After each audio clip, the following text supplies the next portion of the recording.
वाक़ई अपडेट कंदा हलूं। अहम ख़बर आहे सिंध हुकूमत पारां ताज़नि बरसातुनि सबबि मुतासिर ज़िलनि जे DCs खे फौरी तौर 30 लख रुपया जारी करण जो फ़ैसिलो कयो वियो आहे। ब्रेकिंग न्यूज़ तव्हां सां शेयर कयूं पिया। चीफ सेक्रेटरी सिंध जी सदारत हेठि इजलास थियो आहे। जानी तोड़े माली नुक़सान, इंफ्रास्ट्रक्चर ऐं ज़रायत खे पहुतल नुक़सान जा तफ़सील तलब कया विया आहिनि। जिते सूरतहाल वधीक ख़राब हूंदी उते बरसात मुतासिरनि खे स्कूलनि में तरसायो वेंदो।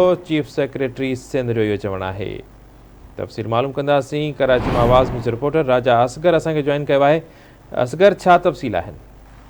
हाँ जी बिल्कुल, ॾिसो सिंध में हलदड़ जेके ताज़ियूं बरसातियूं आहिनि उन्हनि जो हर तरफ़ तबाही मचाए छॾी आहे। इन हवाले सां चीफ सेक्रेटरी जी सदारत में सिंध सेक्रेटरीट में आला सतह जो इजलास थियो आहे, जंहिंमें सभिनी डिप्टी कमिश्नर जेको आहे शिरकत कई आहे। इन सां गॾोगॾु मां ॿुधाईंदो हलां त जंहिं इलाइक़नि में ज़्यादा बरसात थी आहे उन्हनि जे हवाले सां चीफ सेक्रेटरी जेको आहे हर डिप्टी कमिश्नर खे 30 लख रुपया जेको आहे जारी कया विया आहिनि। जंहिं इन 30 लख रुपया जेके आहिनि उहे इमदादी सरगर्मियुनि में इस्तेमालु कया वेंदा। जंहिं इलाइक़नि में जेके सैलाब ज़रा इलाइक़ा आहिनि या जेके बारिशुनि सबबि जेके इलाइक़ा मुतासिर थिया आहिनि उन्हनि जी उहा आवाम में उन्हनि जी फलाह बहबूद लाइ इहे 30 लख रुपया इस्तेमालु कया वेंदा आहिनि।